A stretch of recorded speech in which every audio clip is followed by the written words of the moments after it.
Hi, so when we left off, we were talking about how could we use a geographic information system to answer questions related to location and different aspects that we were interested in finding out about. And so for that, we might take that same idea and want to know how can a geographic information system and geography in general be used to understand how food and food-related issues and hunger-related issues play into our lives and how problems associated with hunger can be addressed using geographic information systems. And so we might turn to something like the World Food Program and its usage of GIS through what's known as vulnerability analysis. So the main goals of vulnerability analysis on the part of the World Food Program, as we can see, is to assess food security and vulnerability situations before, during, and after a crisis. So certainly we can see how usage of geographic information systems and vulnerability analysis in this form can be used to not only address emergencies, but also overall long-term development plans. So if we look at these goals, we can also look to what questions does the World Food Program seek to understand or seek to answer in using this type of analysis. So one of the first things are they'd like to know who are the people that are at risk of food insecurity? How many are there? Here's the key geographical aspect. Where do they live? And certainly associated with this is why are they food insecure? And finally, how can food assistance and other interventions make a difference in reducing poverty, hunger, and supporting livelihoods? So let's take a quick look at vulnerability analysis and mapping, or VAM, and use the example of Bangladesh. And this comes out of work done by the World Food Program using geographic information systems and figuring out what types of characteristics would be most helpful in understanding how they can address world hunger issues. So in the case of Bangladesh, some of the things that they first classified is they wanted some large kind of characteristics, broad ideas for what are some of the characteristics that contribute to food insecurity. And as we can see, the first one is availability of food. That certainly sounds reasonable. Access to food. Remember, we're getting into the distribution component. Utilization of food. And then finally, vulnerability. So if we look at these broad categories, we then need to look at the issues associated with them. In the case of availability of food in Bangladesh, availability of food or the lack of can be the result of low agricultural production. Access to food is often tied to limited infrastructure or market opportunities. Is there an actual distribution center, a distribution point for people to actually be able to access food? Can they actually purchase it? So is there a high incidence of poverty that prohibits the purchasing of food? And contributing to that also can be, is there high seasonal unemployment? We go on to utilization of food. Is there access what about the use of public and health facilities? Is there an awareness of hygiene and sanitation practices? Because certainly these things can all influence not only how much how much food is available, but also how well can the body use those food resources and use those calories and nutrients when they come in. And the final one is vulnerability, the frequent occurrence of natural hazards. Because think about all these things can become even more difficult and more dramatic if they're impacted by a natural hazard. So we look at these general ideas and can identify these as problems. So how do we then measure these or document these different characteristics or attributes on the ground? We might turn back and look at our key indicators. And our key indicators here are ways that we're trying to find attributes or variables that can stand in for the idea of low agricultural production. The first one we might look at the proportion of area, so the proportion of space that has a bad cropping pattern, where there have been cropping problems. We might look at the proportion of households that don't own agricultural land.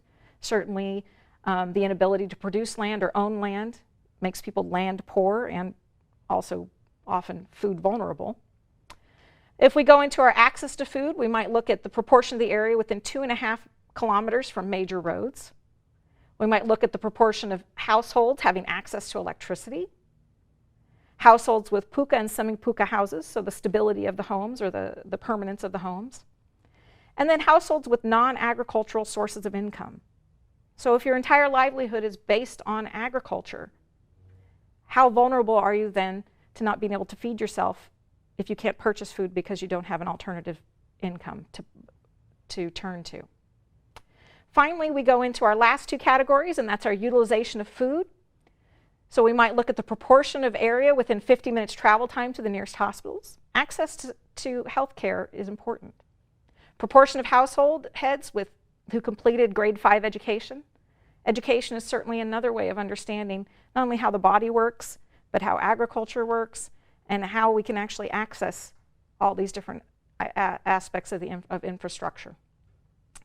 The next one, we might look at the proportion of households with puka and semi-puka sanitation.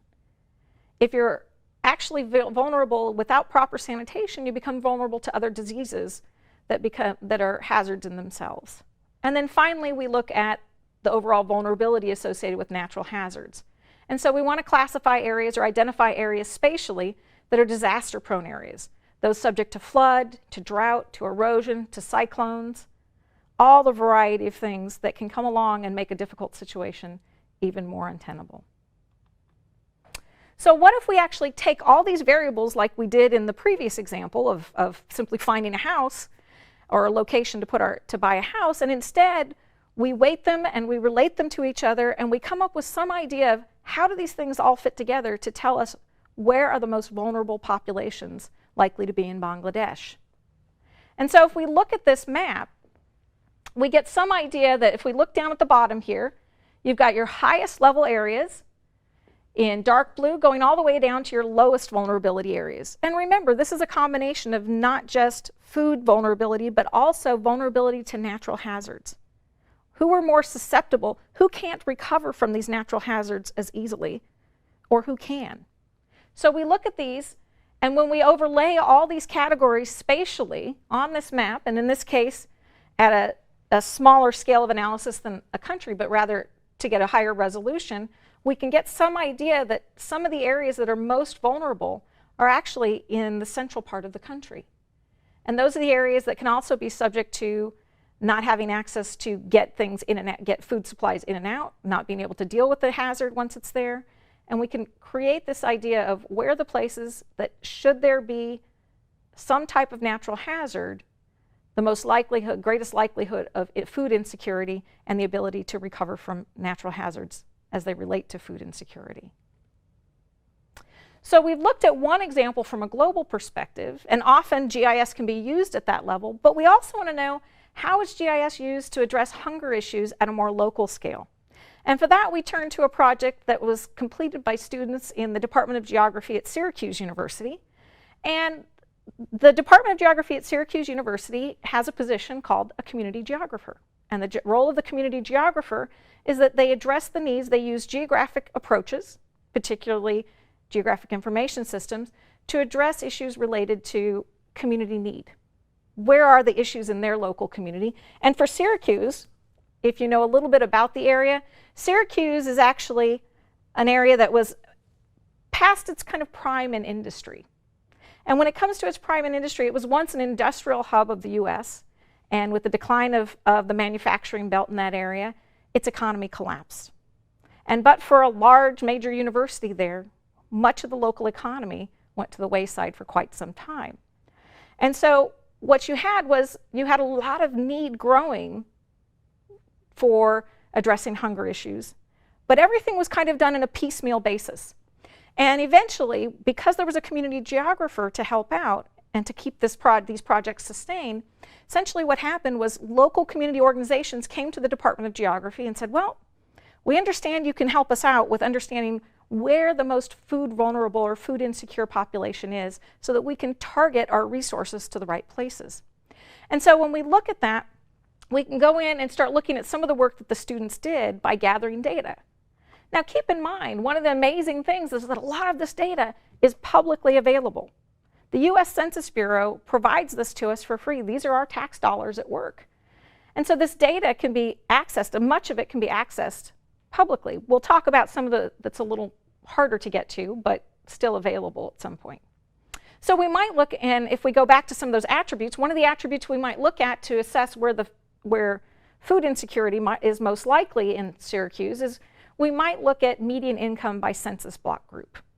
And a census block is one of the units of resolution that the Census Bureau reports its data in. As you can see, We've got a whole county here, and then we've got the city limits, and then we can have census block groups, and then we can get to census blocks, and we can get to census tracts. And so we've got these different scales. In this case, we're looking at block group. So if we look at this image, we might get some idea that some of the areas that have the highest incomes are actually out at the periphery of the city, right? In the far west, in the far east.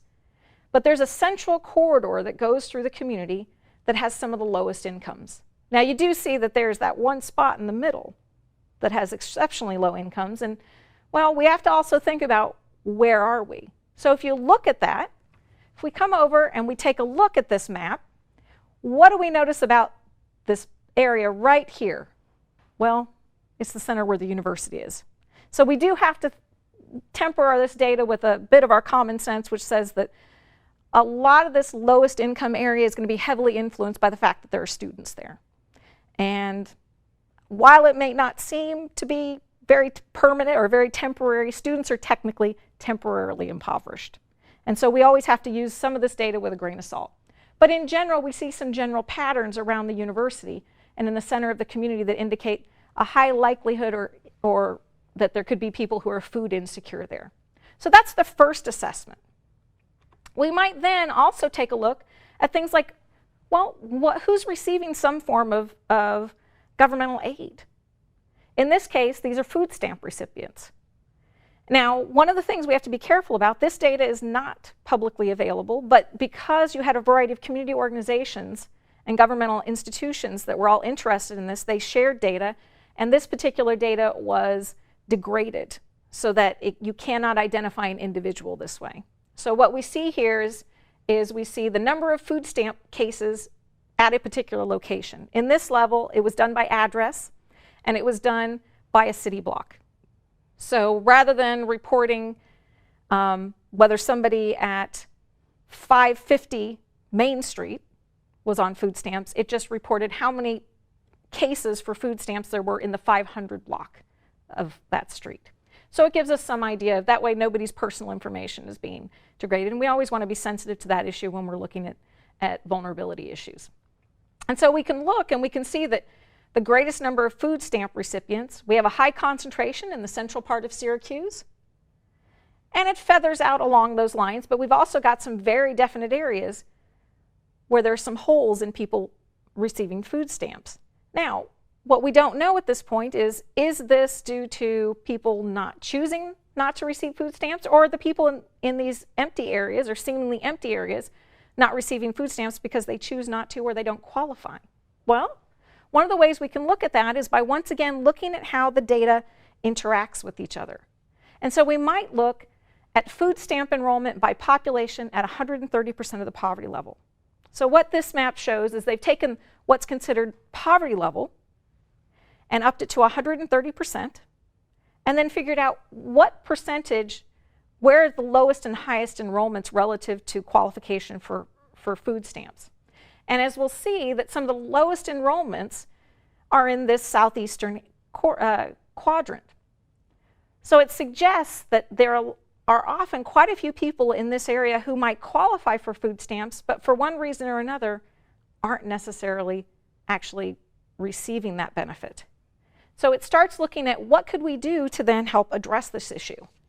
Perhaps in this case it means that they need to have some outreach efforts to go out and more greatly broadcast or allow opportunities for people to sign up for food stamps. We might want to look at where is the office that people would have to go to sign up for food stamps, or can they do it online? And if so, are there public facilities or public libraries available in that neighborhood to make that possible to them? We always want to ask ourselves, what barriers are there to help explain these patterns we're seeing? We had mentioned, so access to aid is one of those things, and certainly food pantries are another one. The food pantries in this case were very actively involved in supporting this project, because in some cases they were very small, feeding a few people. Some couldn't actually meet the demand that they had. And so perhaps it's a case that our food pantries aren't appropriately positioned to help out with where the need is. And so we can look at this and we can see that there are certainly food pantries scattered throughout, but they're not evenly distributed across the entire area of Syracuse. We notice, think back, one of those areas that had one of the highest proportions of people who could potentially qualify for food stamps but weren't receiving them is pretty lacking in any food pantry. And the likelihood is that this population would be similar. The people who are in need of food stamps or qualify for it could certainly also use the benefits of a food pantry. And so we want to think about what are some of the things we might do. Well, we also want to think about what are some of the barriers for people to access food pantries. Often, one of the things about food pantries is that people who are using them may not have access to vehicles. They may be dependent on public transportation, or they may simply be walking. And in that case, ask yourself, how far would you walk with a bunch of canned goods or dry goods that you need, and how often could you go? So one of the things you might think about is we might want to look at these pantries and see how far is about a quarter of a mile from each one of these pantries. And the little blue circles that we see represent food pantry radii, or it represents what we'd call a buffer of a half mile from each food pantry. Because realistically, that might be what people are willing to or can reasonably carry their groceries to and from, especially when you think about non-perishable foods and how heavy they can be. And so we look at this and we see some of these areas that are the most heavily impacted are lacking in people enrolled in food stamps, also are not able to meet the needs. Their locations, there's this what we call as a spatial mismatch between the needs and the actual resources. And that's where we get into those issues of distribution. How can we tie the resources up to the consumers, to the people who most need those resources? And if we think back, often that's one of the problems. We said, as I said in the beginning, often it's not a case of food not being produced, but rather there being a spatial mismatch or a disconnect between where the people who most need it are.